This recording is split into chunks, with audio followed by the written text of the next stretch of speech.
सेवारो सम्पूर्ण साथीहरूलाई तपाईहरु के गर्नुहुँदैछ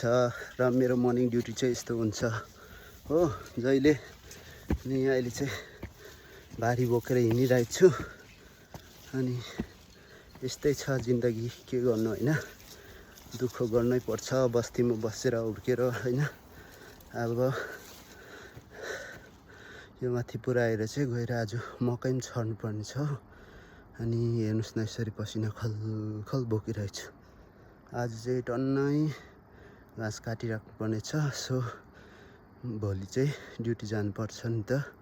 त्यही कारणले आज चाहिँ मजाले घाँसहरू खोज्नु पनि पर्छ अनि मकै पनि छर्नु पर्ने छ अनि तपाईहरु चाहिँ के गर्नुहुँदैछ हो आज चाहिँ दिन पनि अलिक राम्रो हुन्छ होला अनि मेरो मर्निङ ड्युटी चाहिँ यस्तो हुन्छ है भारी बोक्यो हिँड्यो अनि स्कुल गयो